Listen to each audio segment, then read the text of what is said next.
Hello dear learners, मैं doctor Priya Singla, Nirman campus of education, research and training की ओर से diploma of early childhood care and education की classes को कंडक्ट कर रही हूँ।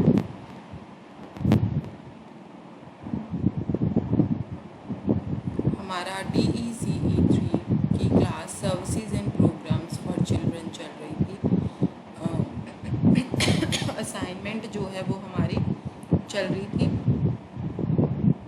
उसी को ही हम आगे आज की क्लास में कंटिन्यू करेंगे। अगर हमारे पास टाइम बचता है तो हम अपना आगे का चैप्टर भी कंटिन्यू करेंगे, ठीक है।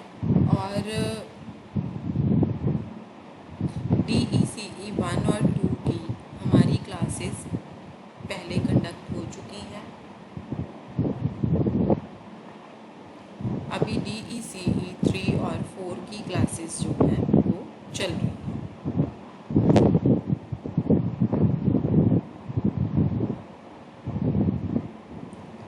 हम आज अपनी असाइनमेंट को कंटिन्यू करते हैं। सेक्शन ए जिसमें हम कवर कर चुके थे, सेक्शन बी जो हमारा है वो हम कर रहे थे। प्रैक्टिकल मैनुअल जो आपका था वो हम कर रहे थे। DE3 की असाइनमेंट थी।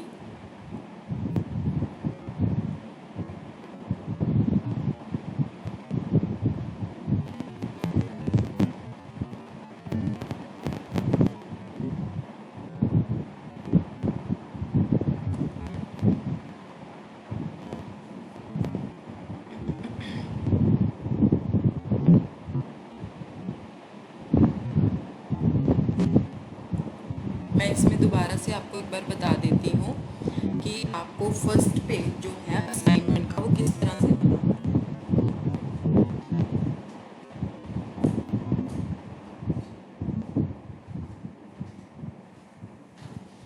सबसे पहले आपने शीट के जो फर्स्ट पेज है आपका, उसके राइट साइड में कॉर्नर में आपको एनरोलमेंट नंबर लिखना है, उसके नीचे नेम लिखना है, फिर आपको एड्रेस लिखना है और उसके बाद आपको उसकी डेट लिखनी है।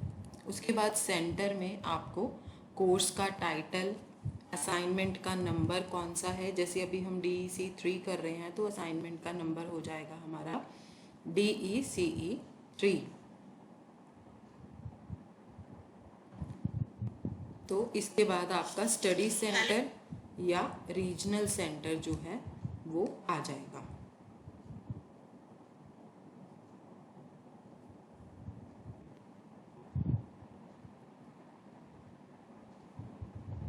स्टूडेंट्स, अभी तक हमने जो भी पार्ट असाइनमेंट का कवर किया है, अगर आपको उसमें से कोई भी क्वेरी किसी भी तरह की कोई क्वेरी है तो प्लीज़ आप हमें मतलब पूछ सकते हैं। हम अपनी असाइनमेंट को ही कंटिन्यू करते हैं। जो पार्ट 1 था वो हम कर चुके हैं, जहाँ पर क्वेश्चंस थे इसके वो मैं आपको बता चुकी हूँ। सेक्शन बी हम चल रहा था हमारा, एक्सरसाइज 1 हम कवर कर चुके थे। इसमें से आपको 1 2 9 या 10 में से एक करनी है एक्सरसाइज, ठीक है। तो अब हम 1 एक्सरसाइज कर चुके थे, अब हम करेंगे हमारी 2 नंबर एक्सरसाइज।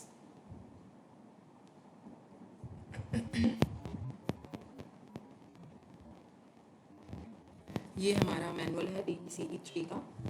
इसमें हम एक्सरसाइज 2 पे आए हैं। एक्सरसाइज 2 है हमारी पेज नंबर 11 के ऊपर।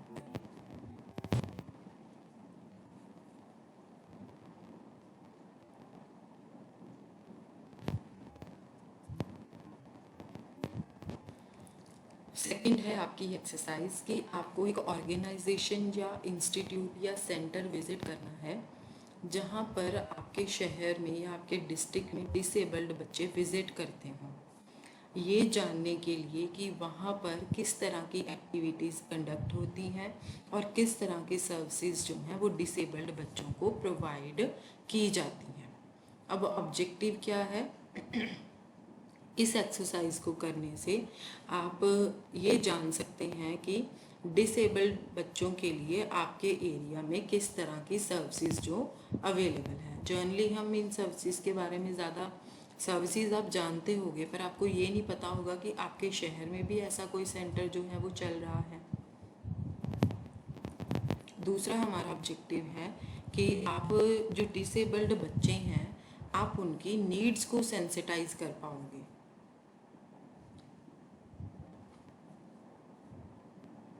कि उनकी क्या ज़रूरतें हैं। उसके बाद है हमारे पास गाइडलाइंस। कहते कि आप एक इंस्टीट्यूशन को आइडेंटिफाई करो आपके एरिया में जो कि डिसेबल्ड बच्चों के लिए हो।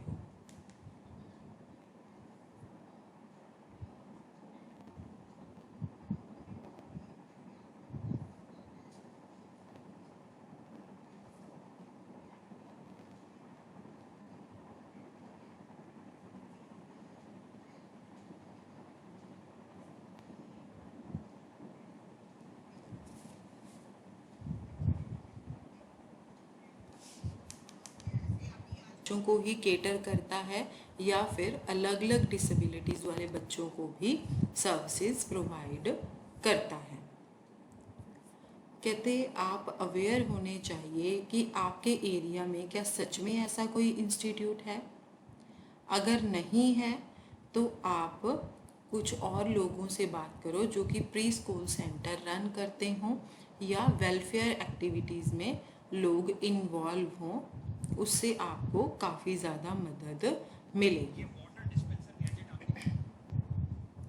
फिर आप जो डायरेक्टर या सुपरवाइज़र होगा इंस्टीट्यूट का, आप उनसे बात कर सकते हैं, कांटेक्ट कर सकते हैं, उनको रिक्वेस्ट करिए ताकि वो आपको अलाउ करें इंस्टीट्यूशन को विज़िट करने के लिए। और उनको आप अपना विज़िट का पर्पस भी ज़रूर बताएं। फिर उसके बाद है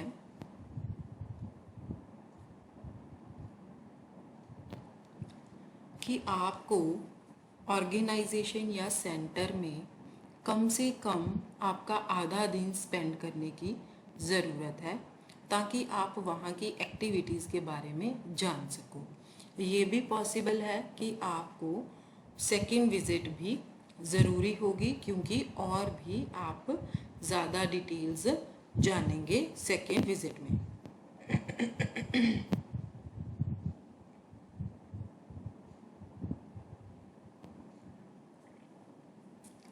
आप अपने साथ एक नोट पैड को उठाइए, जब आप विज़िट करेंगे नोट्स लिखिए, जो भी वहाँ पर मटेरियल है आप उसको थोड़ा सा इलेबोरेट कर लीजिए अपनी राइटिंग को लिखते हुए।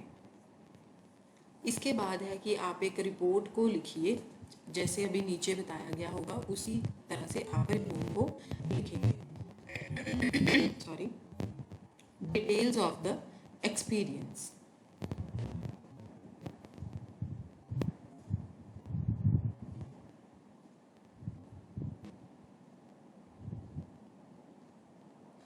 डिटेल्स ऑफ द एक्सपीरियंस में क्या है, सबसे इसमें इंस्टीट्यूशन को विज़िट करेंगे।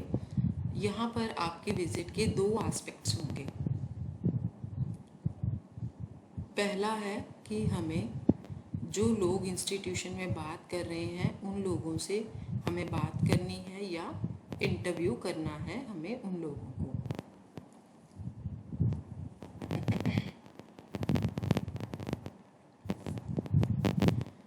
जो लोग इंस्टीट्यूशन में काम कर रहे हैं हम एक से ज़्यादा लोगों से वहाँ पर बात कर सकते हैं ताकि वहाँ पर जो भी कोई एक्टिविटीज़ चल रही हैं हम उसके बारे में जान सकें। ये पर्सन सुपरवाइज़र भी हो सकता है, डायरेक्टर भी हो सकता है, एजुकेटर भी हो सकता है या कोई और पर्सन जो आपको इंस्टीट्यूट के बारे में डिटेल्स को प्रोवाइड करेगा। अब आप उनसे कौन कौन से क्वेश्चंस पूछ सकते हैं, जैसे कि थोड़े से क्वेश्चंस हैं जो कि आप इंस्टीट्यूशन के रिगार्डिंग उनसे पूछ सकते हैं। ये क्वेश्चन सजेशंस होंगे, आप इनमें कुछ और भी ऐड कर सकते हो और अपने अकॉर्डिंगली मॉडिफाई भी कर सकते हो।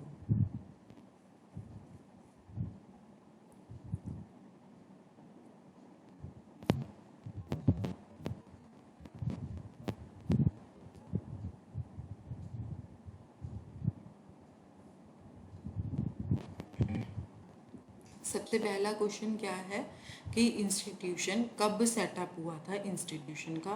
इंस्टीट्यूशन को सेट करने के पीछे उसका क्या पर्पस था और इस इंस्टीट्यूशन के क्या ऑब्जेक्टिव्स थे।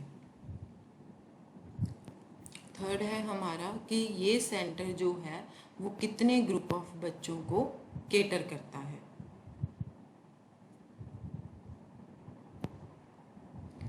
जो बच्चे इस सेंटर आते हैं उनका एज ग्रुप क्या है, इंस्टीट्यूशन के वर्किंग आवर्स क्या हैं, क्या ये रेजिडेंशियल इंस्टीट्यूशन है, क्या ये वॉलंटरी ऑर्गेनाइजेशन है या गवर्नमेंट इंस्टीट्यूट है या कोई भी इंटरनेशनल ऑर्गेनाइजेशन है।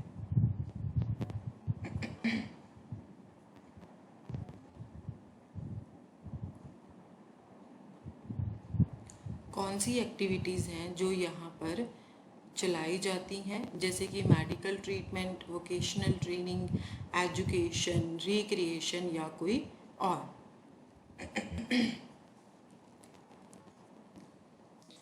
अब जो इंस्टीट्यूशन है हो सकता है कि वो जो अभी ऊपर ये एक्टिविटीज़ मेंशन की गई हैं इससे ज़्यादा को वो और भी ज़्यादा सर्विसेज प्रोवाइड करते हों या डिफरेंट सर्विसेज को प्रोवाइड करते हों।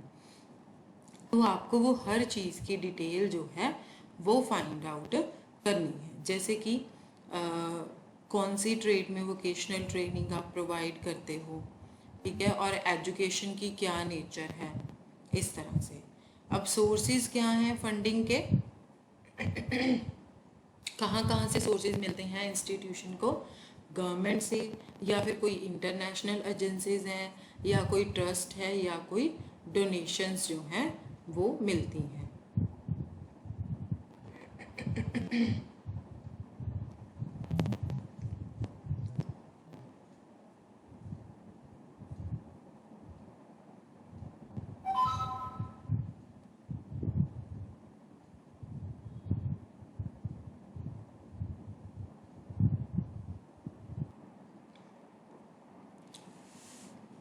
कौन सी एक्टिविटीज़ हैं जो इंस्टीट्यूशन बच्चों को प्रोवाइड किए, एक तो वो बच्चों को सर्विसेज प्रोवाइड करते हैं, है ना, और एक और कौन सी सर्विसेज हैं जो वो और प्रोवाइड करते हैं बच्चों को प्रोवाइड करने के बिना।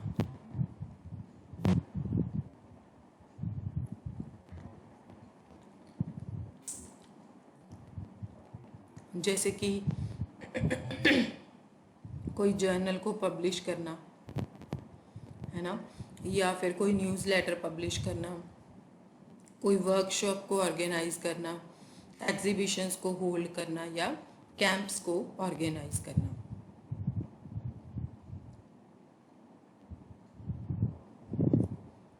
नेक्स्ट क्वेश्चन जो आप उनसे पूछ सकते हैं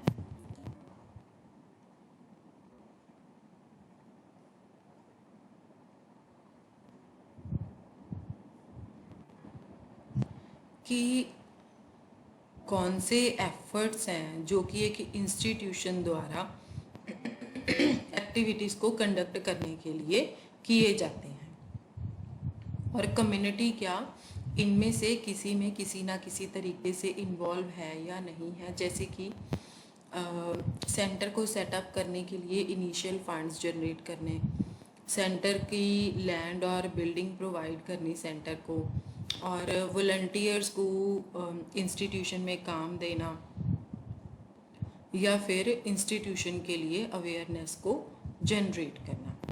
अगर कम्युनिटी किसी भी एक्टिविटी में इन्वॉल्व नहीं है इंस्टीट्यूशन की तो उसके पीछे का रीज़न क्या है। अब दूसरा है हमारा कि हमारी आपकी ऑब्जर्वेशन उन एक्टिविटीज़ को लेके जो एक्टिविटीज़ वहाँ पे कंडक्ट की जाती हैं।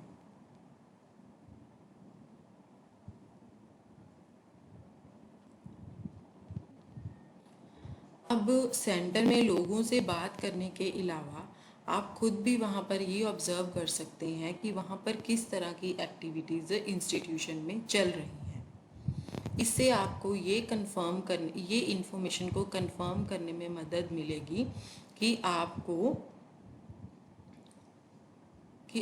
इंटरव्यू से क्या पता चला है।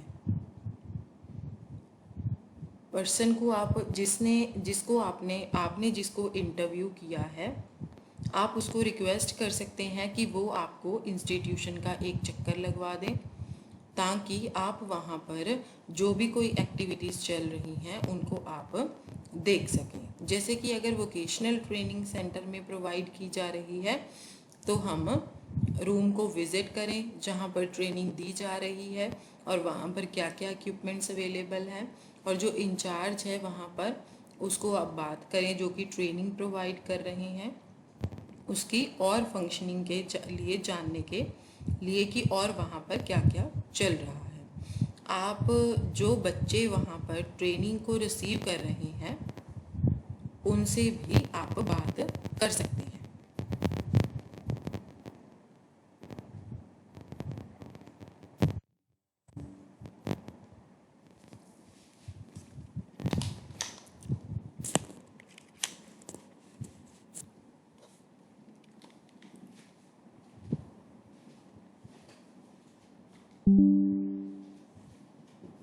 पता चले कि वहाँ पर किस तरह की एजुकेशन प्रोवाइड की जा रही है। आप उनका मेथड ऑफ टीचिंग ऑब्जर्व कर सकते हैं, कौन सा टीचिंग मटेरियल वो यूज़ करते हैं और बच्चों का उनको क्या रिस्पॉन्स होता है।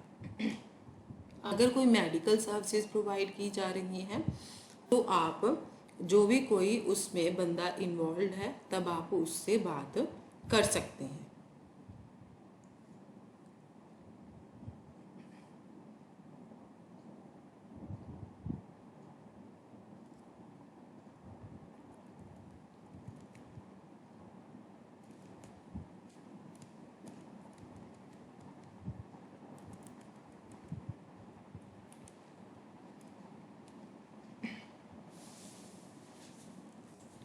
लोगों वहाँ पर जो काम कर रहे हैं उनको इंटरव्यू करके और अपने आप से ऑब्ज़र्व करके आपने बहुत कुछ वहाँ से सीख लिया। उसकी बजाय आप वहाँ से कोई ना कोई ब्राउशर या न्यूज़ लेटर को भी कलेक्ट कर सकते हैं जो कि आपको इसके बारे में और इन्फॉर्मेशन प्रोवाइड करे। इससे आपकी जो इन्फॉर्मेशन है उसमें भी सप्लीमेंट होगा। इनफैक्ट ये और भी अच्छा आइडिया होगा ताकि आप ब्राउशर या न्यूज़ लेटर को लेके आ सकें, उसके गो थ्रू हों और फिर एक क्वेश्चंस को फॉर्मुलेट कर सकें एस्पेक्ट्स के ऊपर जो कि उसके ऊपर बने हुए हैं। फिर इसके बाद है रिपोर्ट को कैसे लिखना है। आपकी जो रिपोर्ट है वो आप उसी तरह से लिखेंगे जो आप अंडरस्टैंड करते हैं।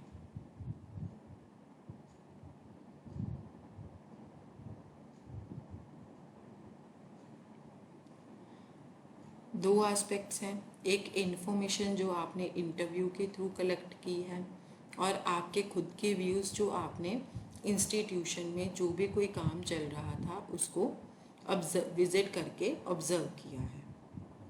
अब फॉर्मेट क्या होगा आपकी रिपोर्ट का, पहले आप लिखेंगे इंस्टीट्यूशन का नाम, फिर कौन से दिन आपने विज़िट की डेट लिखेंगे और एड्रेस क्या है इंस्टीट्यूशन का वो लिखेंगे, और इसके बाद आपने इंटरव्यू या ब्राउशर के थ्रू कौन सी इंफॉर्मेशन कलेक्ट की है, फिर आपकी क्या ऑब्जर्वेशंस हैं, ये आपका फॉर्मेट रहेगा।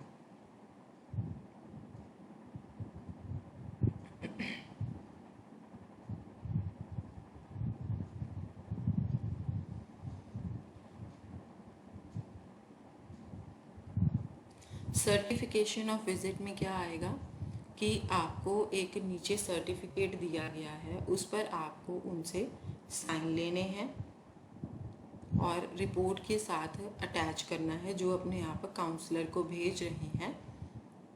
रिपोर्ट मतलब ये जो असाइनमेंट में आप लिख के भेजेंगे। अगर बिना ये जो सर्टिफिकेट है आपको इंस्टीट्यूशन के डायरेक्टर या सुपरवाइज़र से साइन करवाना होगा। जो रिपोर्ट में अगर ये सर्टिफिकेट नहीं होगा आपका तो आपकी जो असाइनमेंट है उसको हम वैलिड नहीं मानेंगे।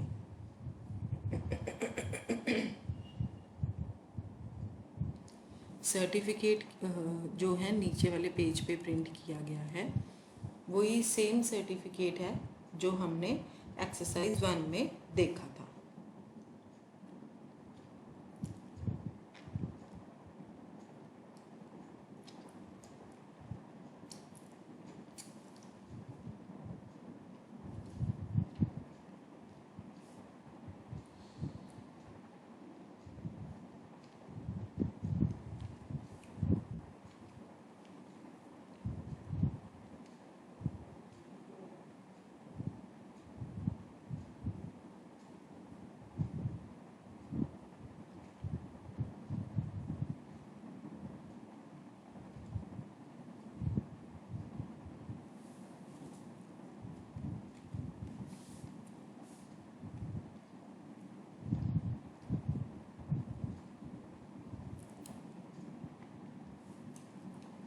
Nine and 10।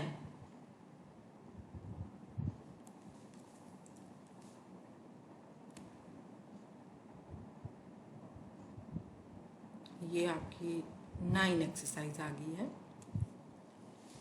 9 एक्सरसाइज किसके ऊपर बेसिस है कि आपको एक एरिया आइडेंटिफाई करना है जहाँ पर आंगनवाड़ी हो और वो आंगनवाड़ी ऑपरेशनल हो, मतलब वो चल रही हो आंगनवाड़ी, ठीक है। और क्या है कि आप 2 फैमिलीज से बात कर सकते हैं।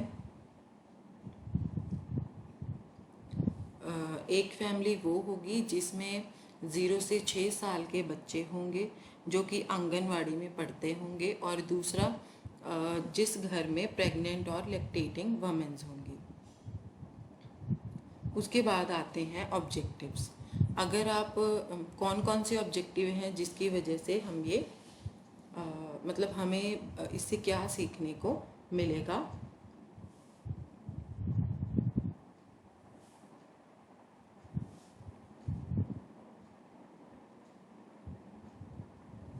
हमें ये देखने को मिलेगा कि पेरेंट्स कितने अवेयर हैं जो आंगनवाड़ी में हेल्थ और न्यूट्रिशन सर्विसेज प्रोवाइड की जाती हैं, उसके बारे में पेरेंट्स कितने अवेयर हैं।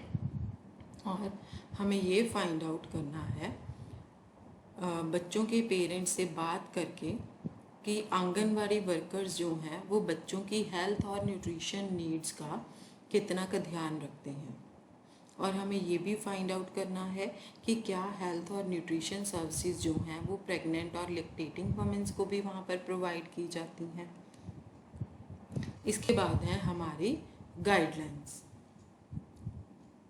हमें क्या क्या करना है एक्सरसाइज से पहले। सबसे पहले हमें एक एरिया आइडेंटिफाई करना है जिसमें कि आंगनवाड़ी हो। कहते जैसे कि आप जानते हैं कि आंगनवाड़ी ज़्यादातर रूरल और ट्राइबल एरियाज़ में या फिर अर्बन स्लम्स में अवेलेबल होती हैं। आप विलेज के आसपास भी आइडेंटिफाई कर सकते हैं कोई भी आंगनवाड़ी को। आप विज़िट कर सकते हैं किसी भी अर्बन स्लम को या फैमिली से बात कर सकते हैं कि क्या आपके एरिया में कोई वहाँ पर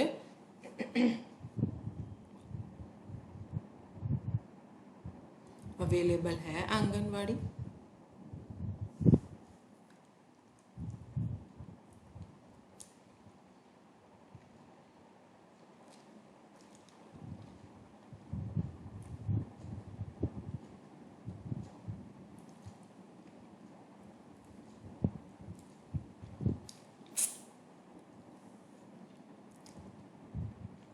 अगर आपने एक बार एरिया को आइडेंटिफाई कर लिया जहाँ पर आंगनवाड़ी है, फिर उसके बाद आपको 2 फैमिलीज़ को आइडेंटिफाई करना है।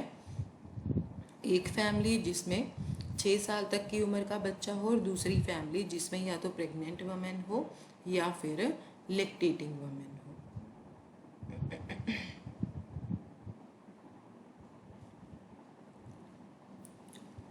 जो फैमिलीज़ होती हैं कई बार वो हेजिटेट करती हैं आपको इन्फॉर्मेशन देने में, पर्टिकुलरली जब वो आंगनवाड़ी के काम से सेटिस्फाई नहीं होती हैं। इसीलिए आपको उनको कॉन्फिडेंस में लेना है और उनको ये पक्का करना है कि जो इन्फॉर्मेशन वो आपको प्रोवाइड करेंगे ये कॉन्फिडेंशियल रहेगी। आपको फैमिलीज़ के साथ थोड़ा सा विज़िट करके उनके साथ एक रेपुटेशन बनानी है।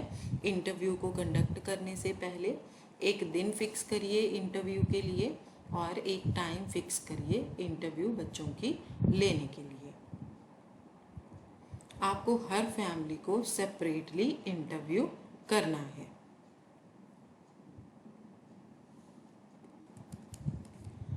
फिर उसके बाद जो ICDS के अंडर कोई स्कीम्स चल रही हैं उसको आप एक बार रीड कर सकते हैं। ICDS में जो भी डिस्क्रिप्शंस हैं वो आपके कोर्स मैनुअल्स में दी हुई हैं।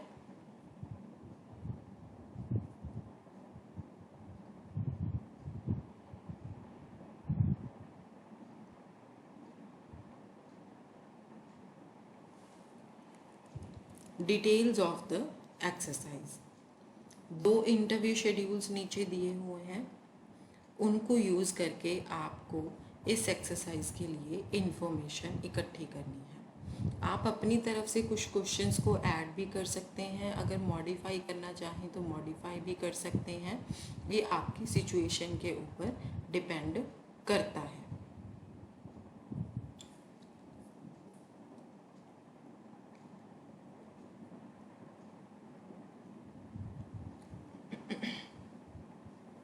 Interview schedule for the family with the child below 6 years of as.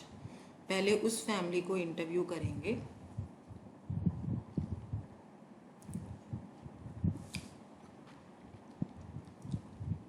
आप मदर या फादर में से किसी को भी इंटरव्यू कर सकते हैं, पर अगर आप दोनों ही इंटरव्यू के टाइम पर प्रेजेंट हों तो ये ज़्यादा अच्छा रहेगा।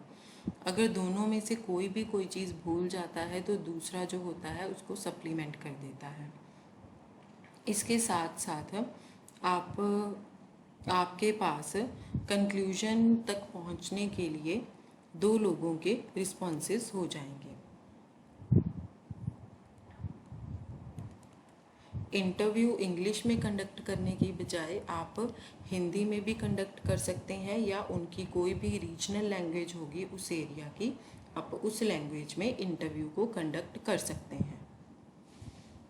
अब क्वेश्चंस क्या क्या होंगे, सबसे पहले है कि आप बच्चे का नाम पूछिए जो आंगनवाड़ी में जा रहा हो, और वो उसकी उम्र क्या है ये भी आप पूछ सकते हैं, और बच्चा कितनी देर से आंगनवाड़ी में जा रहा है। अब आप नेक्स्ट क्वेश्चन उनसे क्या पूछ सकते हैं, आपको कैसे पता चला कि आपके एरिया में आंगनवाड़ी है, और आंगनवाड़ी कब से यहाँ पर काम कर रही है। आप अपने बच्चे को आंगनवाड़ी क्यों भेजते हैं, क्या आप जानते हैं कि आंगनवाड़ी में बच्चों को क्या करवाया जाता है, क्या आप जानते हैं कि आंगनवाड़ी में कौन सी सर्विसेज जो हैं वो प्रोवाइड की जाती हैं। इसके बाद है क्वेश्चन कि क्या आपने कभी आंगनवाड़ी विजिट की है। अगर पेरेंट्स बोलते हैं हाँ, तो फिर आप उनसे बाकी के क्वेश्चन पूछ सकते हैं कि आप आंगनवाड़ी कितनी बार विजिट करते हैं, क्या आप अपने आप से आंगनवाड़ी को विजिट करते हैं या आंगनवाड़ी वर्कर आपको बुलाते हैं, और आंगनवाड़ी में विजिट करने का रीज़न क्या होता है। उसके बाद नेक्स्ट है कि क्या आंगनवाड़ी वर्कर जो हैं वो आपके घर पर विजिट करते हैं। अगर पेरेंट्स बोलते हैं हाँ, फिर आप उनसे नेक्स्ट क्वेश्चन को पूछ सकते हैं, जैसे कि आंगनवाड़ी वर्कर्स जो हैं वो क्यों विजिट करते हैं आपको, ठीक है। और उसके बाद नेक्स्ट क्वेश्चन है कि क्या आप जानते हैं कि जो आंगनवाड़ी वर्कर होते हैं उनको बच्चों का हेल्थ रिकॉर्ड जो है वो मेंटेन करना पड़ता है। अगर पेरेंट्स बोलते हैं हाँ, फिर आप उसके बाद आगे का क्वेश्चन पूछ सकते हैं कि क्या आपको पता है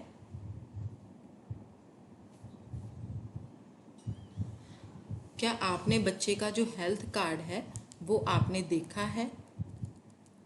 आंगनवाड़ी हेल्थ कार्ड में आंगनवाड़ी वर्कर जो होते हैं वो क्या रिकॉर्ड करते हैं।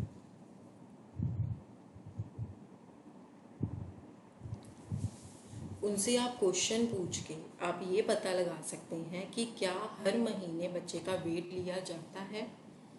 उसके बाद आप नेक्स्ट क्वेश्चन पूछ सकते हैं कि क्या आंगनवाड़ी वर्कर्स आपसे कई चीज़ों के बारे में पूछते हैं, जैसे कि बच्चे की बर्थ हिस्ट्री के बारे में, बच्चे की फैमिली हेल्थ हिस्ट्री के बारे में, ठीक है, और बच्चे के जो पास्ट इलनेस है उसकी डिटेल के बारे में। कहते कि नेक्स्ट इसके बाद आप क्वेश्चन पूछ सकते हैं कि क्या आपने कभी बच्चे को किसी भी प्रिवेंटेबल डिजीज़ के अगेंस्ट जो है वो आपने उनको इम्यूनाइज़ करवाया है। कौन कौन सी इम्यूनाइजेशन बच्चों ने रिसीव की है, जैसे कि BCG, DPT, पोलियो, मीज़ल्स, कौन सी रिसीव की है उन्होंने।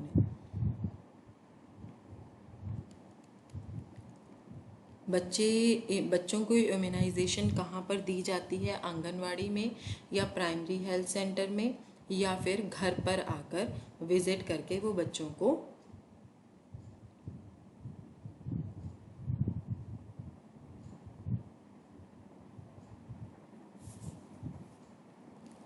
क्या आप कभी ANM से मिले हैं?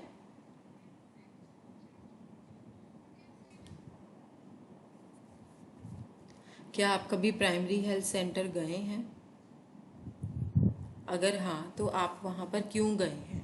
नेक्स्ट क्वेश्चन है कि क्या आप जानते हैं कि आंगनवाड़ी में आपके बच्चों को सप्लीमेंट्री फूड दिया जाता है, क्या उनको मिलता है या नहीं मिलता है। क्या बच्चे आंगनवाड़ी में सप्लीमेंट्री फूड खाते हैं, अगर वो घर पर फूड मिलता है उनको,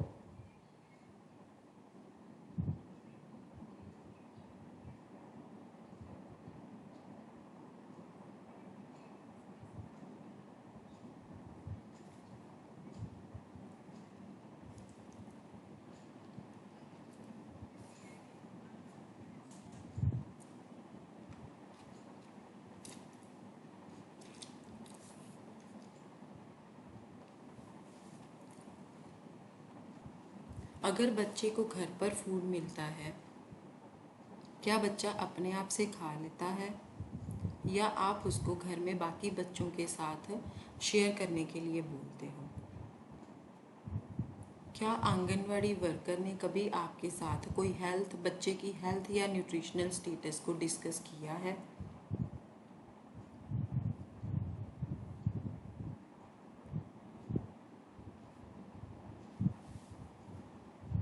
अगर हाँ तो ये डिस्कशंस कहाँ पर हुई हैं। क्या आंगनवाड़ी वर्कर ने आपके घर पर विज़िट किया था, या आपके सेंटर पर जब आप वहाँ पर जाते थे। क्या आंगनवाड़ी वर्कर्स आपके साथ रेगुलर मीटिंग्स रखते हैं, या दूसरे बच्चों के पेरेंट्स के साथ जब वो आंगनवाड़ी में जाते हैं क्या वो मीटिंग्स में पार्टिसिपेट करते हैं। पेरेंट्स जो हैं वो मीटिंग में पार्टिसिपेट करते हैं। इन मीटिंग्स में क्या होता है अगर पेरेंट्स पार्टिसिपेट करते हैं।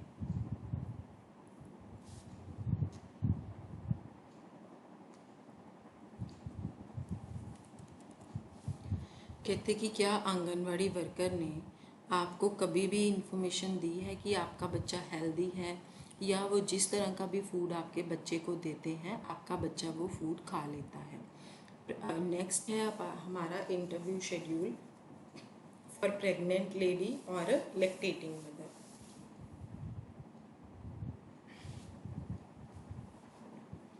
सबसे पहले आप पूछेंगे कि व्हाट इज़ योर नेम, आपकी नाम क्या है, आपकी उम्र क्या है, आपके कितने बच्चे हैं, क्या आपको आंगनवाड़ी से कोई सप्लीमेंट्री फूड मिलता है, अगर हाँ मिलता है तो क्या मिलता है। आंगनवाड़ी से आपको कब सप्लीमेंट्री फूड रिसीव हुआ था। क्या आंगनवाड़ी वर्कर आपके साथ कुछ डिस्कस करते हैं कि आप किस तरह का फूड जो है प्रेगनेंसी या लैक्टेशन में खा रही हैं। क्या आंगनवाड़ी वर्कर ने कभी आपको आपकी प्रेगनेंसी के ड्यूरिंग आपकी हेल्थ केयर के बारे में कुछ ऑब्जर्व किया है। क्या आपको आंगनवाड़ी से आयरन और फॉलिक एसिड टैबलेट्स मिलती हैं। क्या आपको कभी आंगनवाड़ी से टेटनस का इंजेक्शन रिसीव हुआ है। आप उनसे ये क्वेश्चन पूछिए अगर जो लेडी है वो 7th मंथ उसका प्रेगनेंसी का चल रहा हो, कि क्या आप कभी प्राइमरी हेल्थ सेंटर में एंटीनेटल और प्रीनेटल हेल्थ चेकअप के लिए गई हैं। क्या जो ANM हैं उन्होंने आपके आंगनवाड़ी को हेल्थ चेकअप्स के लिए विजिट किया है? हेल्थ चेकअप के ड्यूरिंग वो क्या करते हैं? क्या वहाँ पर आपकी कम्युनिटी में कोई महिला मंडल है? क्या महिला मंडल कोई रेगुलरली आंगनवाड़ी में आती हैं और कितना वो वहाँ पे आपसे मिलती हैं? ये सारे क्वेश्चंस आप उनसे पूछ सकते हैं। और महिला मंडल की जो मीटिंग्स हैं आप उसमें कितना जाते हैं और मीटिंग के ड्यूरिंग वहाँ पर क्या होता है? और क्या आपने कभी आंगनवाड़ी वर्कर्स को किसी भी फंक्शन के रिगार्डिंग, किसी भी काम के रिगार्डिंग कोई सजेशन दिए हैं? इसके बाद है आपका एनालिसिस। जब आपने फैमिलीज़ को इंटरव्यू कर लिया, ठीक है, उसके बाद आप रिस्पॉन्स को एनालाइज कीजिए जो आपने उनसे लिया है। अब रिस्पॉन्स को आपने किस तरह से एनालाइज करना है कि जो भी ये आंगनवाड़ी वर्कर्स हैं वो सप्लीमेंट्री फूड प्रोवाइड करने का सर्विस कर रहे हैं बच्चों को, और प्रेग्नेंट वमेंस और लैक्टेटिंग वमेंस को, क्या ये सक्सेसफुली चल रहा है? क्या जो आंगनवाड़ीज़ हैं वो सर्विसेज प्रोवाइड करती हैं? क्या जो लोग हैं, वहाँ की कम्युनिटी है, वो इन सर्विसेज के बारे में कितनी अवेयर है? एक्टिविटीज़ में कम्युनिटी की कितनी की इन्वॉल्वमेंट है और आंगनवाड़ी की फंक्शनिंग जो है वो कितनी के ज़्यादा एक्टिव है? बच्चों की या प्रेग्नेंट और लैक्टेटिंग वमेंस की जो हेल्थ की नीड्स हैं उसकी तरफ कितना का ध्यान दिया जाता है आंगनवाड़ी की तरफ से? और आंगनवाड़ी वर्कर्स जो हैं वो लोगों को हेल्थ और न्यूट्रिशन एजुकेशन देने में कितने क सफल हुए हैं अब तक? फिर आप एनालिसिस को लिखिए, एस्पेक्ट्स को दिमाग में रखिए, ठीक है। रिपोर्ट को लिखना है आपको। रिपोर्ट को किस तरीके से लिखना है, किस फॉर्मेट में लिखना है?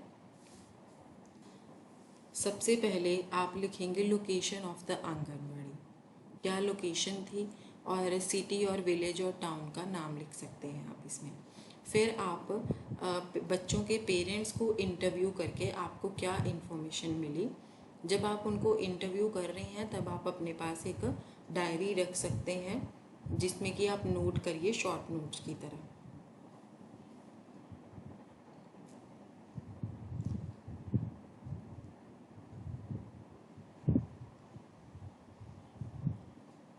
फिर प्रेग्नेंट और लैक्टेटिंग वमेन को इंटरव्यू करके आपको क्या इन्फॉर्मेशन मिली।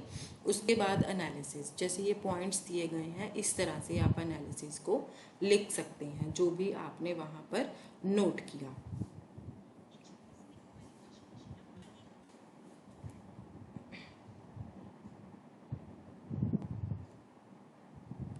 ये थी आपकी एक्सरसाइज 9। इसके बाद है आपकी एक्सरसाइज 10। इसके लिए आपको क्या करना है, आपको एक प्री स्कूल को या नर्सरी स्कूल या बालवाड़ी या आंगनवाड़ी को विज़िट करना है ताकि आप वहाँ पर ये देख सकें कि कितने लोग जो हैं वहाँ पर काम कर रहे हैं और वो उनकी जॉब की नेचर क्या है, क्या रोल्स और रिस्पॉन्सिबिलिटीज़ हर किसी को असाइन की गई हैं, सेंटर में फंड्स कहाँ से आते हैं और वहाँ की बजटिंग कहाँ से होती है। दूसरे शब्दों में हम कह सकते हैं कि सेंटर जो है वो कैसे मैनेज किया जा रहा है और उसको कैसे रन किया जा रहा है।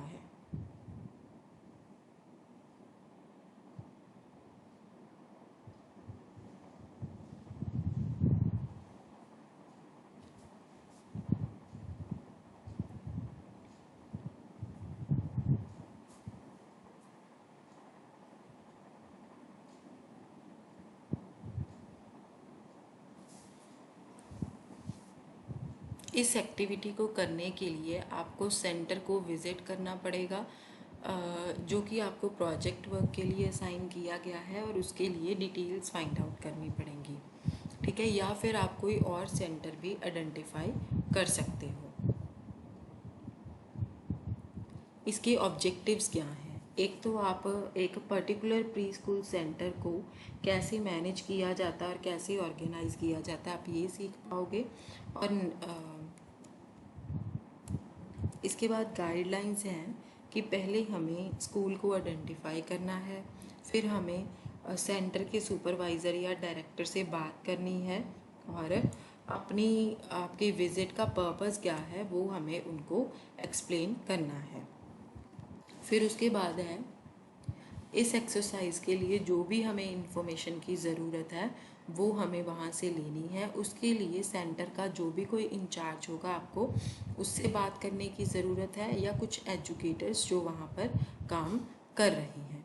इसीलिए आप एक डेट और टाइम को उनके साथ फिक्स कर सकते हैं जब आप उनको इंटरव्यू कर सकते हैं। आपको सेंटर को विज़िट करने की ज़रूरत है एक बार से ज़्यादा अपनी इंफॉर्मेशन को कलेक्ट करने के लिए।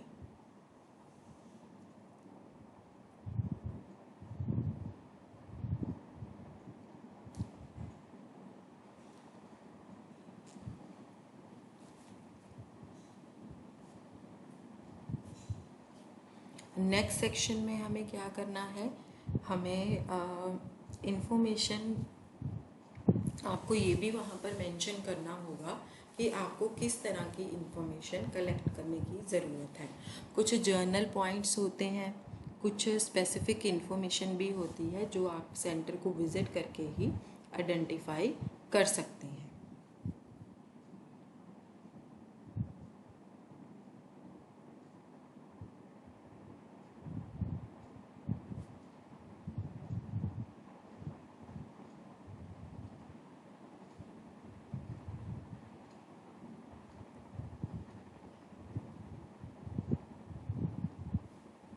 आप क्वेश्चंस को मॉडिफाई भी कर सकते हैं सिचुएशन के अकॉर्डिंगली। अब नीचे हैं हमारी डिटेल्स ऑफ द एक्सरसाइज। थोड़े से क्वेश्चंस हैं जो कि आपको ये सारी इंफॉर्मेशन कलेक्ट करने में मदद करेंगे। कौन सी इंफॉर्मेशन जो है आप इंटरव्यू करके कलेक्ट कर सकते हैं। सबसे पहले है कि जो सेंटर है वो कौन से ईयर में इस्टेब्लिश हुआ था। ठीक है, अब जो लोग सेंटर को अटेंड कर रहे हैं, कितने नंबर ऑफ़ पीपल हैं जो सेंटर को अटेंड कर रहे हैं, मतलब बच्चे हैं, और उनकी एज रेंज जो है, कितने लोग हैं जो सेंटर में काम कर रहे हैं और उनकी डेजिग्नेशन क्या है। उसमें डायरेक्टर, सुपरवाइज़र, एजुकेटर, हेल्पर या अकाउंटेंट सारे अवेलेबल हो सकते हैं।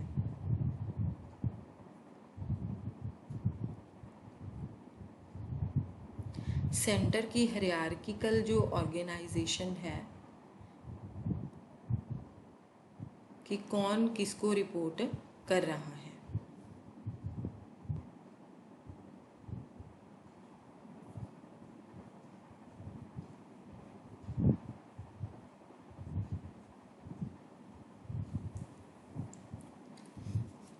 जैसे कि अगर 3 टियर ऑर्गेनाइजेशन है तो हेल्पर एजुकेटर को रिपोर्ट कर रहा है, और जो एजुकेटर है वो सुपरवाइज़र को रिपोर्ट कर रहा है।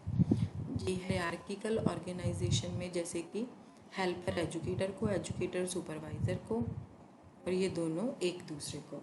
पर जो हायरार्किकल ऑर्गेनाइजेशन है वो थोड़ी कम्प्लेक्स हो सकती है और मल्टी लेवल्ड भी हो सकती है। हमें ये वहाँ पर लिखना है आपकी रिपोर्ट में कि कितने लोग जो हैं वो हर लेवल के ऊपर काम करते हैं। ठीक है, मतलब एजुकेटर्स कितने हैं और सेंटर में हेल्पर कितने हैं, ये सारा कुछ हमें जो है वो मेंशन करना ज़रूरी है। उसके बाद कि हर वर्कर का जो कैडर है उसकी क्या रोल है और क्या रिस्पॉन्सिबिलिटी है। इसलिए जो ऊपर दी हुई एग्जांपल है उसमें आप ये लिख सकते हैं कि सुपरवाइज़र का क्या रोल है, एजुकेटर का क्या रोल है, हेल्पर का क्या रोल है और अकाउंटेंट का क्या रोल है। सेंटर के वर्किंग आवर्स क्या हैं।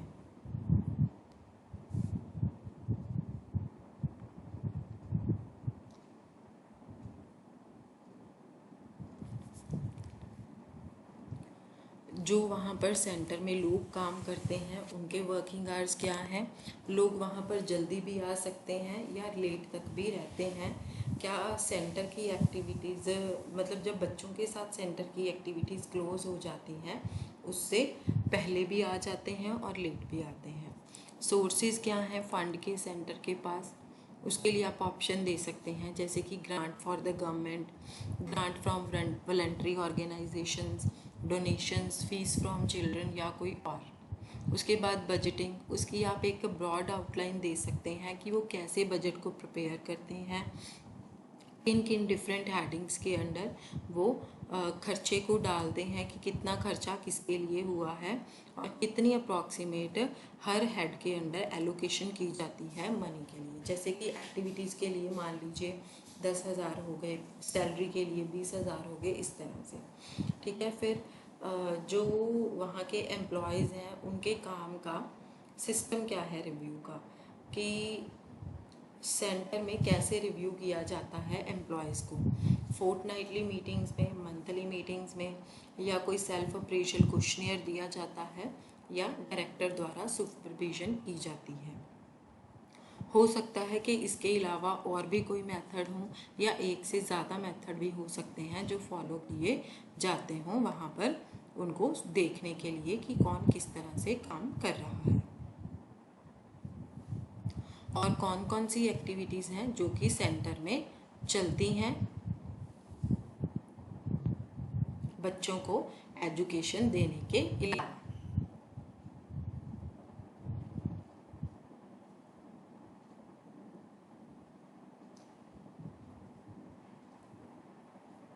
अब रिपोर्ट राइटिंग का फॉर्मेट क्या है, आप रिपोर्ट को कैसे ऑर्गेनाइज कर सकते हैं। सबसे पहले आप उसमें लिखेंगे कि सेंटर का नाम क्या है और उसका एड्रेस क्या है, उसके वर्किंग आवर्स कितने हैं, कितने घंटों के लिए वो काम करता है, फिर उसके बाद कितने वर्कर्स हैं वहाँ पर और उनकी डेजिग्नेशन क्या है। ठीक है, फिर उसके बाद हायरार्की क्या है कि कौन किसको रिपोर्ट करता है। ठीक है, फिर उसके बाद हर वर्कर जो कि डिफरेंट लेवल्स के ऊपर काम कर रहा है उनके क्या रोल्स और रिस्पॉन्सिबिलिटीज़ हैं, एम्प्लॉय के काम करने की सिस्टम क्या है, सुपरविजन का और इवैल्यूएशन का क्या सिस्टम है, सोर्सेज क्या हैं फंड्स के, और बजटिंग कैसे की जाती है। फिर इसके बाद आपको सर्टिफिकेशन देनी है। सर्टिफिकेट नेक्स्ट पेज पे प्रिंट आउट किया गया है वो लगाना ज़रूरी है, उसके बिना जो आपकी फ़ाइल है वो नहीं मानी जाएगी।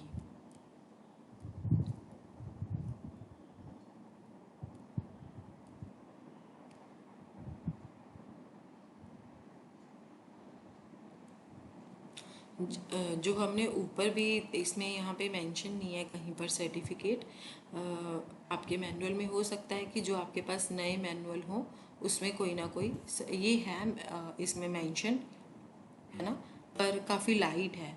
आप क्या कर सकते हैं कि जो पहले ऊपर के सर्टिफिकेट हमने देखे थे ना एक्सरसाइज 1 और 2 वगैरह में, वो भी आप ले सकते हैं। इसके बाद हमारा सेक्शन सी आता है। सेक्शन सी में हमें 3 एक्सरसाइजेज में से एक करनी है, जैसे कि 6, 7 और 8 एक्सरसाइज।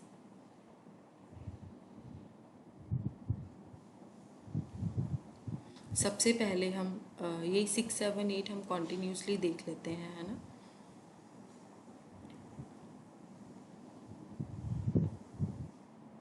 सबसे पहले है हमारी एक्सरसाइज 6। कहते कि आप कौन से मेथड्स को यूज़ करेंगे जो नीचे दिया गया मैसेज है उसको कम्युनिकेट करने के लिए, और आपकी कम्युनिकेशन का कंटेंट को आप कैसे डिस्क्राइब करेंगे या फिर कौन सी सपोर्ट या एड्स को यूज़ करेंगे आप कम्युनिकेट करने के लिए। आप कोई भी 2 मैसेजेस को चूज़ कर सकते हैं जो नीचे दिए गए हैं। फर्स्ट है कि आप इन्फेंट्स को और यंग बच्चों को एनकरेज करेंगे और अलाउ करेंगे ताकि वो चीज़ों को एक्सप्लोर कर सकें जो कि उनके आसपास हों, और यही तरीका है कि वो उनसे कुछ ना कुछ सीखते हैं। दूसरा है कि अगर आप ध्यान रखते हैं बच्चे का और अपने बच्चे को टाइमली इम्यूनाइज करवाते हैं तो आप बच्चे को डिसेबल होने से बचा सकते हैं।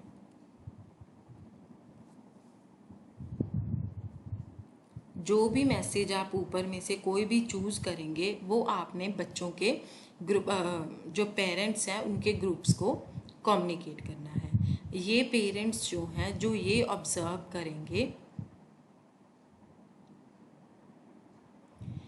कि कौन सी ऐसी चीज़ें हैं जो वो अपने बच्चों को अलाउ करें कि अलाउ ना करें कि बच्चों आप इनको टच मत करो, या कोई चीज़ें ऐसी होती हैं जो हम हर चीज़ के लिए बच्चों को मना करते रहते हैं, वो भी हो सकता है कि उसके लिए भी उनका माइंड जो है वो चेंज हो जाए। कई बार बच्चे हर चीज़ को बिना डर के टच करते हैं, उसकी वजह से क्या है कि कई बार मैस क्रिएट हो जाता है, तो उसको बाद में क्लियर करना होता है।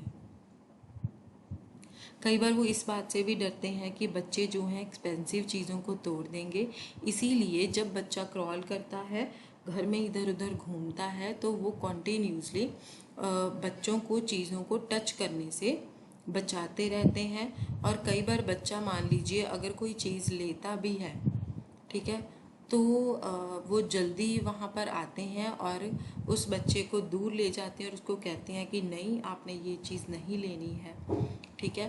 इसीलिए जो कुछ पेरेंट्स होते हैं उनके पास कॉट होता है, वो बच्चों को ज़्यादा टाइम उसी में ही रखते हैं ताकि बच्चे इधर उधर ज़्यादा मूव ना कर पाएँ। ये ज़्यादातर practices middle socio economic class में फॉलो की जाती हैं। अब इसके ऑब्जेक्टिव्स क्या हैं?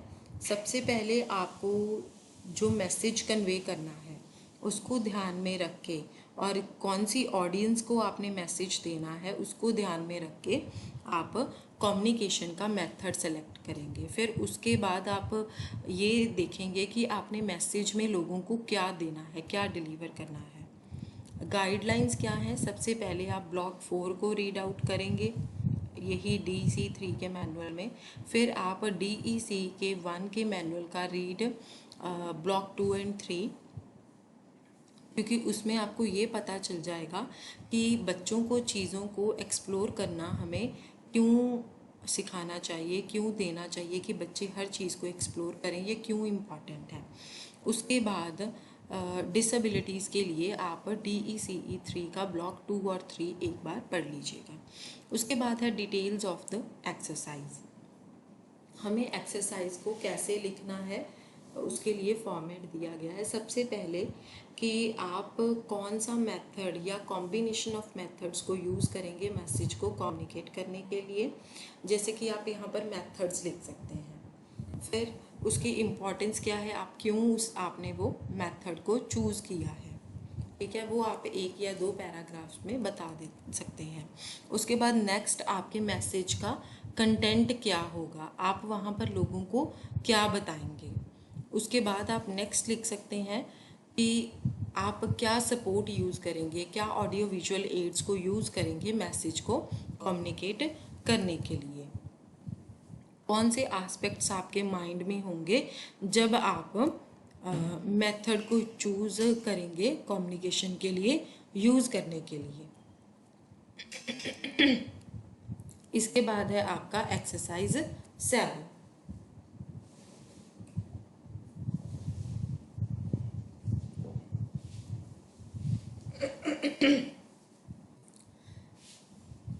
जो भी रिसीवर्स आपने फाइंड आउट किए हैं, जो भी कोई ऑडियंस आपने फाइंड आउट किए हैं, सबसे पहले आप ये देखिए कि उन लोगों की क्या ज़रूरतें हैं और क्या इंटरेस्ट है, और फिर आप उनको मैसेज को कम्युनिकेट कीजिए उनकी ज़रूरतों के एनालिसिस के बेसिस के ऊपर।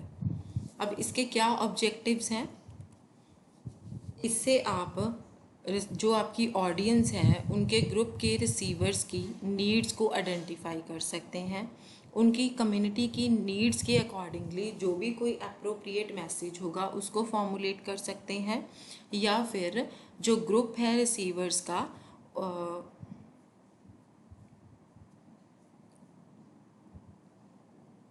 उनको कम्युनिकेट करने का एक्सपीरियंस जो है वो ऑब्टेन कर सकते हैं।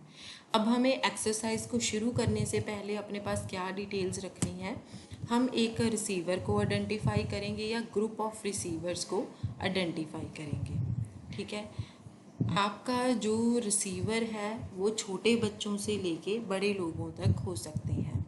अगर जो ग्रुप के मेंबर हैं उनका कॉमन इंटरेस्ट है या कॉमन ज़रूरत है तो वो आपके फोकस का इनिशियल पॉइंट भी हो सकता है। कई बार एक पर्टिकुलर मैसेज जो है वो बहुत सारे लोगों के लिए रेलिवेंट होता है, पर जो ग्रुप होता है उन सब के जो इंटरेस्ट हैं वो वेरी करते हैं।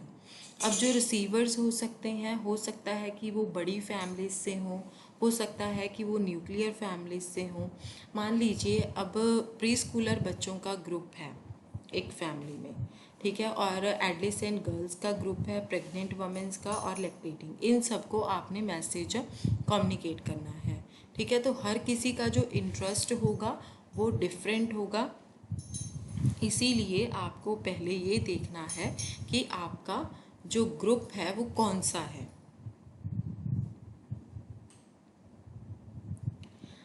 कोई भी मैसेज को कन्वे करने से पहले आपको बार बार लोगों को विजिट करना है ताकि आप उनका इंटरेस्ट जान सकें।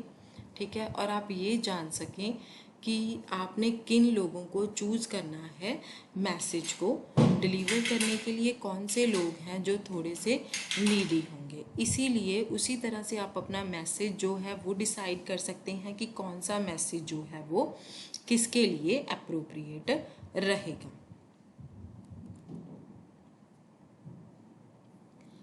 अगर रिसीवर्स जो हैं वो आपके फैमिली के इमीडिएट सर्कल में से हैं या फ्रेंड्स के इमीडिएट सर्कल में से हैं तो आप उनकी ज़रूरतों के बारे में काफ़ी हद तक अवेयर होंगे।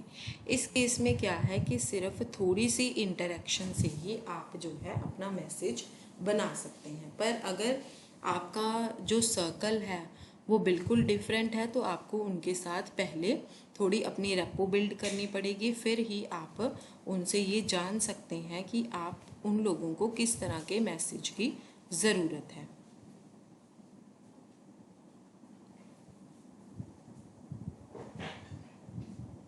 रिसीवर्स की पहले ज़रूरतों को आइडेंटिफाई करना, फिर उसके अकॉर्डिंगली ही मैसेज बनाना। फिर मैसेज अब हमारा प्रिपेयर हो गया, उसके बाद हमें मेथड ऑफ कम्युनिकेशन देखना है कि कौन सा मेथड जो है वो अप्रोप्रिएट रहेगा बच्चों को ग्रुप को डिलीवर करने के लिए।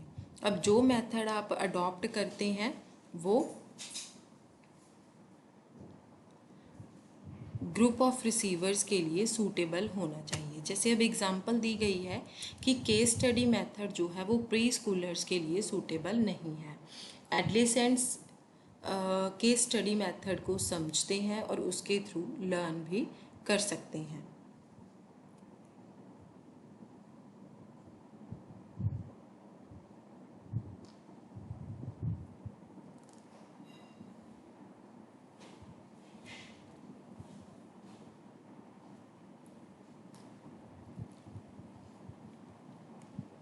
आप एक दिन और टाइम फिक्स कर लीजिए और एक प्लेस फिक्स करिए जहाँ पर जो आपके रिसीवर्स हैं वो इकट्ठे होंगे और आप उनको मैसेज को कम्युनिकेट करेंगे।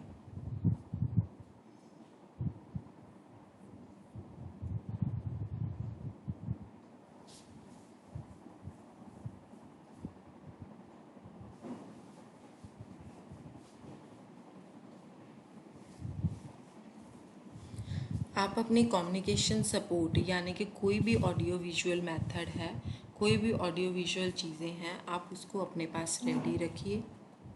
ठीक है, और उसको हैंडी रखिएगा। फिर आप अपना मैसेज कम्युनिकेट कीजिए, पर कम्युनिकेट करने से पहले आपके दिमाग में जो भी DECE 3 के मैनुअल के ब्लॉक 4 में जो भी कम्युनिकेशन के बारे में लिखा हुआ है वो आप अपने ध्यान में रखिएगा।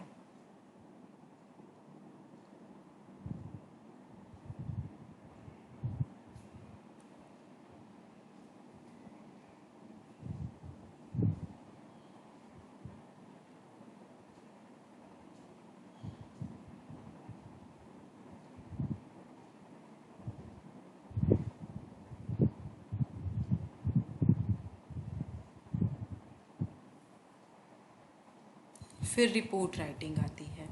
आपको रिपोर्ट लिखनी है और काउंसलर को सेंड करनी है। उसके लिए फॉर्मेट एक बार बता देते हैं। सबसे पहले रिसीवर्स कि कौन है आपके रिसीवर्स, वो मेंशन करना है। कितने नंबर ऑफ़ रिसीवर्स थे, उनकी क्या एज थी, क्या एज रेंज थी, मेल्स थे या फीमेल्स थे, उनका सोशो इकोनॉमिक स्टेटस किस तरह का था और उनका एजुकेशनल लेवल जो है वो किस तरह का था। ठीक है। फिर उसके बाद आपने मैसेज के बारे में लिखना है कि कौन सा मैसेज आपने चूज़ किया कम्युनिकेट करने के लिए।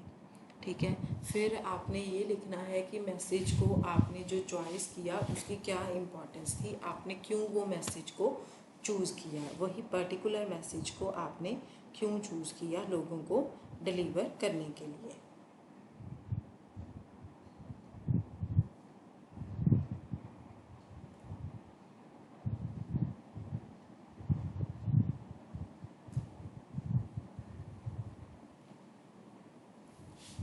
उसके बाद कम्युनिकेशन का मेथड क्या था, उसके भी 4 मार्क्स हैं।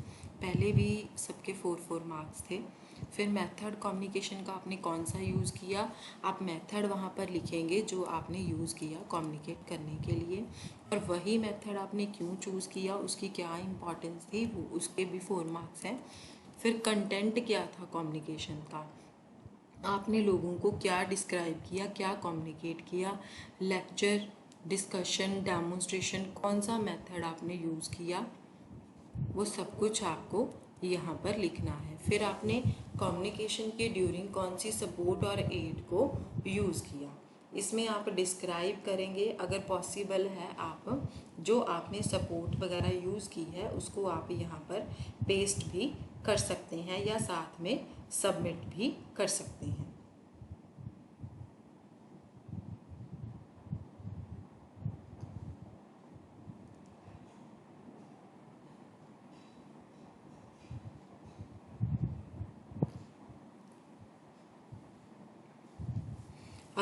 अगर आप सपोर्ट को एनक्लोज नहीं कर सकते हैं, ठीक है, ज़्यादा बड़ी होने के कारण या बल्क अमाउंट में होने के कारण, तो आप वहाँ पर उसकी कोई एग्जांपल्स लगा सकते हैं। मान लीजिए अगर आपने कोई पोस्टर्स बनाए हैं तो आप पोस्टर का सिंपल स्केच बना सकते हैं या उसको रिपोर्ट के साथ एनक्लोज भी कर सकते हैं। अगर आपने पपेट्स यूज़ किए हैं, आपने टाइप मेंशन कीजिए कौन से पपेट्स यूज़ किए हैं और उसकी स्केचेस भी बना सकते हैं, या फिर आप स्केचेस बनाने की बजाय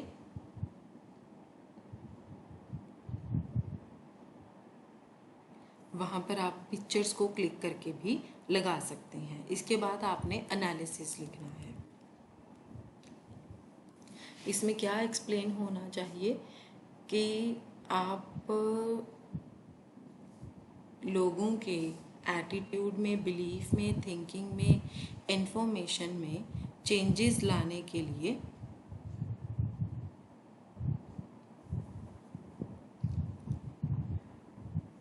आपने मतलब क्या किया उसके लिए। हो सकता है ये भी पॉसिबल है कि आपको ये फील हुआ हो कि जो रिसीवर्स हैं वो ज़्यादा प्रभावित नहीं हो रहे हैं, ये ज़्यादा मैटर नहीं करता है। आपके जो मार्क्स हैं वो टोटली इस बात के ऊपर डिपेंड करते हैं कि कितना अच्छा आपने मैसेज फॉर्मुलेट किया है, आपके मेथड की चॉइस क्या थी और उसका कंटेंट क्या था। उसके बेसिस के ऊपर आपकी इवैल्यूएशन जो है वो की जाएगी।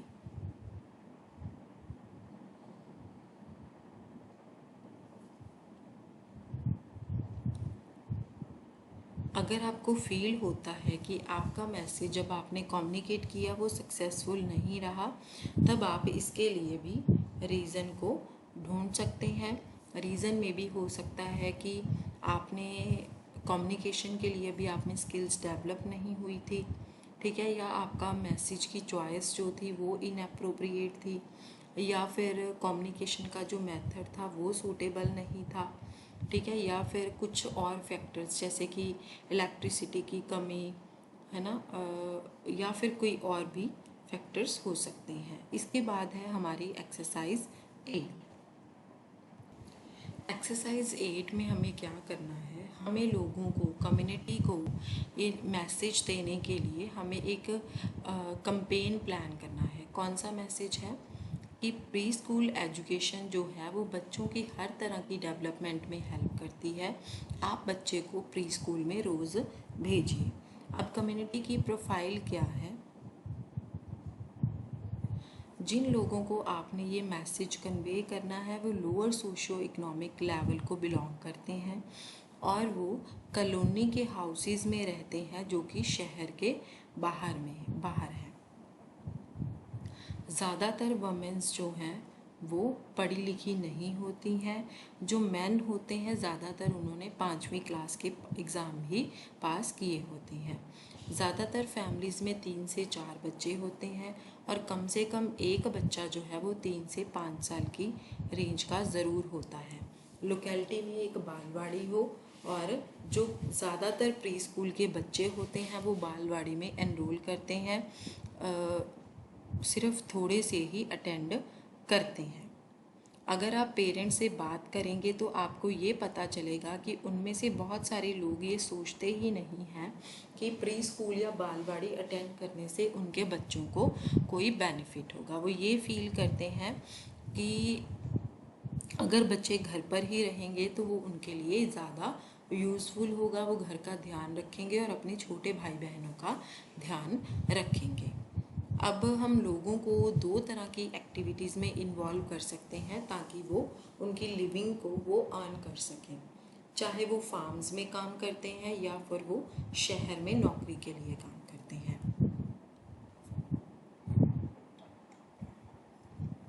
जो बालवाड़ी वर्कर है उसको भी बड़ा ध्यान रखना है कि बच्चे जो हैं उसके सेंटर में आएँ, वो और उसके 3 और एजुकेटर्स उनको हर तरह की सपोर्ट प्रोवाइड करने के लिए एग्री करते हों, जो कि एक कंपेन को सक्सेसफुल बनाने के लिए किया जाता है।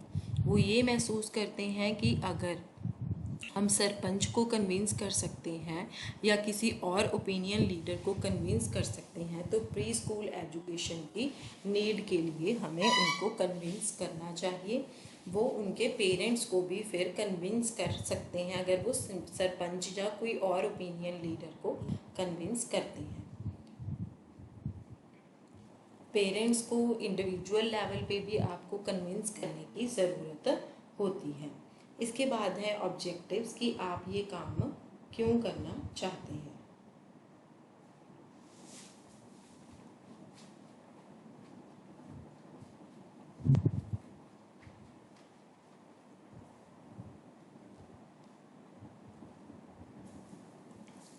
ऑब्जेक्टिव है इसका कि आप इससे ये सीखेंगे कि जो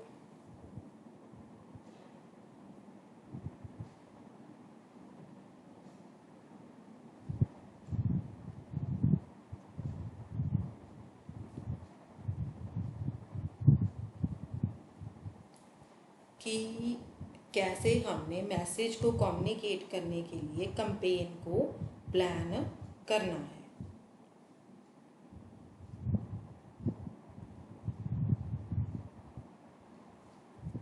गाइडलाइंस क्या हैं इसके लिए, कहते कि आप DECE 3 का जो ब्लॉक 4 है पहले आप उसको पढ़िए।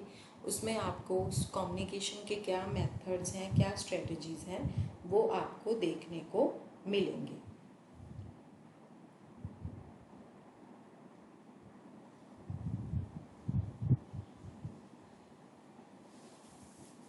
फिर आप ये याद रखिए कि आपका जो कंपेन है वो आपने कम्युनिटी में हर सेक्शन के लोगों की तरफ पहुंचाना है।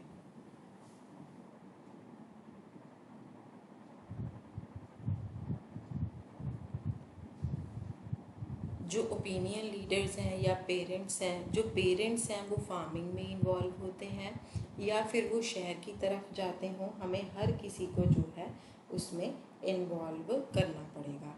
ठीक है, चाहे वो पढ़े लिखे हों चाहे ना पढ़े लिखे हों। इसीलिए आपको जो एक्टिविटीज़ प्लान करनी है कंपेन में वो हर तरह के लोगों के लिए होनी चाहिए।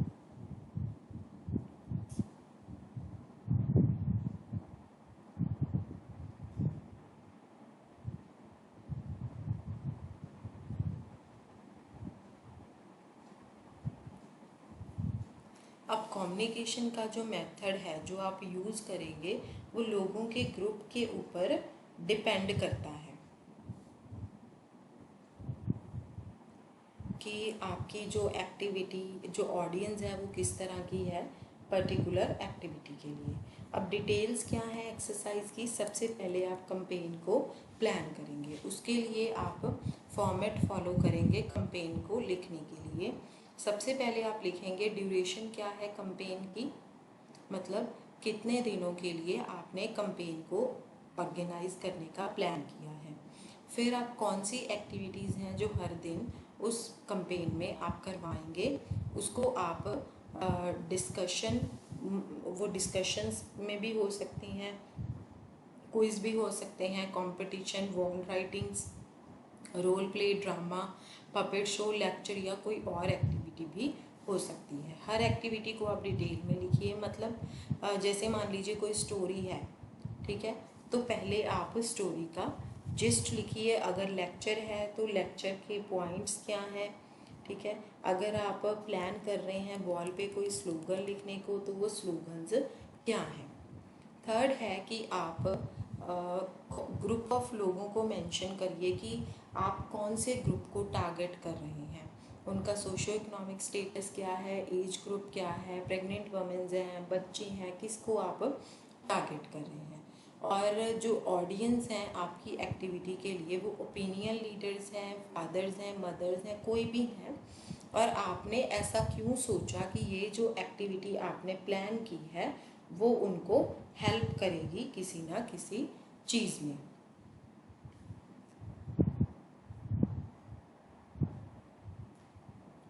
अब आप बाद में ये भी मेंशन करिए कि हर एक्टिविटी को कैरी करने के लिए आपको किसकी सपोर्ट की ज़रूरत पड़ेगी। अब जैसे वॉल राइटिंग्स के लिए आप यंग बॉयज़ को रिक्वेस्ट कर सकते हैं कम्युनिटी के कि वो आपकी इसमें हेल्प करें। उसके बाद नेक्स्ट है कि मटेरियल, हर एक्टिविटी के लिए आपको किस तरह के मटेरियल की ज़रूरत होगी। लास्ट है हमारा कि आप टास्क को लिख सकते हैं कि आप किस तरह से इसको ऑर्गेनाइज करेंगे और हर एक्टिविटी को एग्जीक्यूट करेंगे। ये जानने के लिए कि आप कैसे टास्क को लिखते हैं, आप DECE 3 का यूनिट 14 को एक बार लिख लीजिए, जहाँ पर ये बताया गया है कि वॉल राइटिंग में आप कौन कौन सी चीज़ें लिख सकते हैं। ये थी आपकी एक्सरसाइज 8। हमारी जो असाइनमेंट है वो हमने ऑलमोस्ट सारी डिस्कस कर ली है। सेक्शन A और B और C हमारी 2 क्लासेस में ये कवर हो गया है। फिर भी किसी की कोई क्वेरीज हो तो प्लीज़ स्टूडेंट्स आप कभी भी कमेंट सेक्शन में कमेंट करके पूछ सकते हैं। आज की क्लास हम यहीं पर ही ख़त्म कर देते हैं। Thank you dear students.